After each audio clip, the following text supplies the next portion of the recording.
Pat. It's Pat on brands. Watch how you branded, man. A pat on the back is a pat from the man. Better be branded, man. Pat from the pat is a pat on the brand. If it's enormous. So you amazing. Okay. They say you're leaving after this chat. No. So I've got my. So what happened is because everything's delayed. Yeah. I'm flying back to Dubai. So today. Yeah, today. Yeah. So after this, they'd booked like 3 interviews for me. But I can't do 3, right? And so luckily, I don't think yours was one of them actually. So because I think you're leaving a little bit. Yeah, well, I'm also leaving at 2. Oh, perfect. Yeah. So at least we got this in. Yeah. Like the other 2. So I ended up winning, man. So I have to leave now because I tried checking. I'm flying down to Cape Town. Okay. So you know what airlines do? They overbook the things. So I can't find a seat. Yeah. True. So I have to be there early. Yeah. I'm with you, man. But listen, I'm cutting it fine because my flight is it's at 6 o'clock and I'll need to leave by like 3:30, you know what I mean? And get to there. So I don't want that stress, right? So how often are you here? I come back like every now and again, so maybe like twice a year. I'm in Africa, but like the context is like I essentially set up the Meltwater operation in South Africa. So it wasn't like some corporate, it wasn't some big boss CEO. Like I was the guy that came into the market, did the recruitments, found the office space many years ago. Yeah. And now whilst I may live in Dubai and I have a fancy job title, like I have a South African soul, if that makes sense, in terms of like the culture, the people and these types of things. Yeah. Amazing. Tama, we started recording. Check this guy. There we go, man. How do you pronounce the name? Timol? Yeah. Zubair Timol. Thank you so much for joining us here on the Pat on Brands podcast. I've been looking forward to this chat. I've been attending. I think when you guys were launching in South Africa, there used to be a lot of nice breakfasts, being hosted. I remember attending one at the Workshop 17. And years later, Meltwater is a mainstay brand within the marketing ecosystem. How has the journey been? Yeah, well, first of all, like Pat, it's a pleasure to be here. I know your podcast is awesome. I think it penetrates a segment of the audience that is largely underserved. So it's a real privilege to be here. In terms of like Meltwater and its brand here in South Africa, like it's really evolved over the course of the last decade.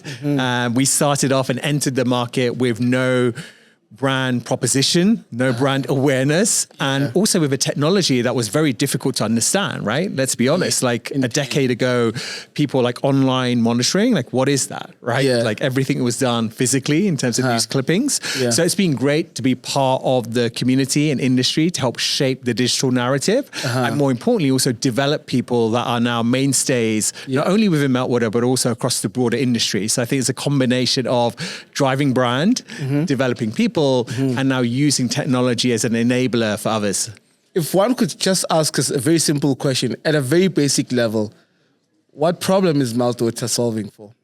So Meltwater really exists to make sure that if you are a brand entity, anything that is said about you online, you are able to understand, discover, and then ultimately now you're able to engage and drive business decisions based on that information, right? So what you could also do is rephrase it and say, for yourself, Pat, right? I'm sure you're getting lots of mentions out there, on multiple different social media platforms, traditional online media as well. Let's say if you woke up one morning and said, hey, I've got this amazing brand partnership deal with Nike. Okay, we're going to manifest that into existence. And so Nike are like, Pat, like you're getting a lot of mentions, but we only want to know the times that Nike is mentioned in relation to Pat on brands.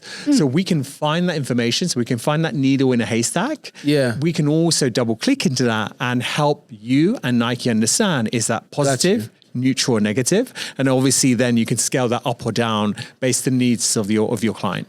Interesting. And I mean, comparing Africa, you guys are a global platform. How is Africa's uptake, from a technology perspective, but also at the same time from a strategic perspective? Yeah, for sure. Well, I think Africa as a whole is really emerging as its own class of online and internet users, right? And what I mean by that is that there's very definitive characteristics within South Africa and broader Africa as well. So one of them is that the population skews young, right? So here in South Africa alone, a quarter of the population is sub 35. Got you. On top of that, South Africa is the number one part of the world that is interacting and engaging and spending time online. So it's the first, it's the number one country, right? On top of that, if you're between the ages of 18 and 24, on average, you are checking your mobile phone 30 times in 1 hour, Pat. 30 times in 1 hour. So what that shows us is that we have a young audience, a hungry audience. And I also think we had this conversation off camera. We can bring it into camera. We also have this entire generation of young South Africans and broader Africans across the continent that have an entrepreneur mindset, that are creating products, and now they have access to a marketplace. Indeed. Your talk, you're going to be talking about Africa's advantage and leapfrogging with AI and cultural capital. What do you mean by that? So first and foremost, like culture, I think is the heartbeat of anything. Right. And I think right now, often when you go to conferences, right, I'm sure you're aware of this, Pat, is that there are people that go up on stage and talk about functionality, right? How can you achieve KPIs, right? How can you take lots of unstructured data and make it structured, right? How can ChatGPT reduce work hours, et cetera, et cetera? My personal philosophy and that of Meltwater's is that culture in combination with the technology can really be an enabler to leapfrog from an economic standpoint, right? So my conversation today with the audience is around, I believe there is up to 1,000 CMOs in that room, right? I think it's probably 1,500 based on the lunch queue that's out there right now, right? So if you have 1,000 CMOs in that room, what mindset do you have? Do you perceive technology and AI as a threat, that it will potentially replace humans? Or do you see it as an opportunity to really amplify your progress? Do you see it as an opportunity to take the best of what we do as humans, fuse that with culture, and can that become our superpower? So our theory, at least, or what I will represent and present in the keynote that I have, is that I think South Africa is perfectly positioned. It's digitally native, it's creator economy led, and the culture here is very true, right? It's very rich. It's not what I would call a copy and paste country, right? It has real heritage. So if we're able to combine a lot of those different components, I believe AI can be an enabler for us to really leapfrog economically, create jobs, and then culture can be the one aspect there that is true and definitive, right? Because you strike me, Pat, as a man of taste, right? And I'm sure like what you listen to, what you wear, you're not going to go to AI for that, right? That is based on... Oh, of course. Yeah, look at me. There you go, right? Guys looking sharp, right? So I think the theory there is that yes, technology is great. Yes, AI will help you do things better. But ultimately, it also needs human judgment. Indeed. And I think culture is the capital that you can really double click into. Awesome stuff. I'm really excited already, you know, and it's a pity that obviously I can't catch your chat or your keynote, but any parting shots, you know, to anyone out there? I mean, you made mention of AI, which obviously freaks a lot of people out, but advice, words of wisdom for anyone, particularly the young Africans, you know, that will be watching this, from someone who's in and out of the continent, and sometimes looks at it from an outside point of view. What is the real opportunity? Yeah. Well, I think from an outside point of view, I get excitement every time I land in South Africa.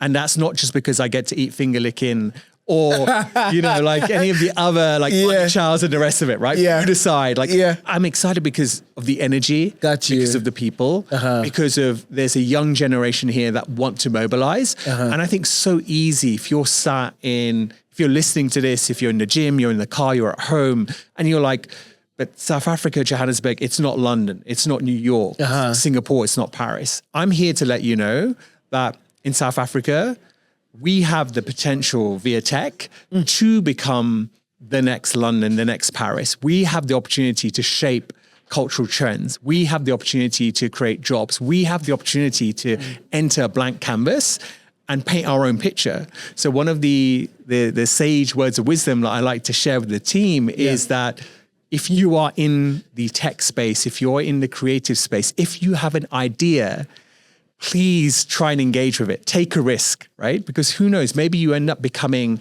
the next big entrepreneur. And I also understand this as a person of color, right? Like sometimes our parents want us to become, doctors, lawyers, accountants, right? I'm no different. My background is law. Yeah. And I remember when I entered the tech space and I just qualified, right? Got my legal degree. Yeah. And can you imagine this? I went to my parents and I said, Mom, Dad, I know you paid for a lot of money to put me through university. Yeah. I don't want a career in law. Oh. And you know what they said? Yeah. First of all, my mom started crying and was like, you're not even married yet. Right? And then she was like, imagine the shame you bring on the company. Like, what is this technology, right? Yeah. And so, that took a lot of patience and trust. Yeah. But over time, obviously now technology is underpinning everything that we do. So I think this generation has a great opportunity to be a voice. And I also would like to say kudos to you, Pat, because I think this type of conversation, this type of dialogue and the business summit that you also held earlier this year, those are the platforms where we can share stories and hopefully create the next generation of business leaders, right? That come through the tech space as well. So thank you for everything that you do, brother. I really appreciate it. Thank you so much. You're going to make me cry. Thank you, Zubair, for joining us. And all the best with all that you do. And we hope to see you again next year. Likewise. Awesome. Okay, man. Pat. It's Pat on Brands. Watch how you branded, man. A pat on the back is a pat from the man. Better be branded, man. A pat from the pat is a pat on the brand. If it's enormous.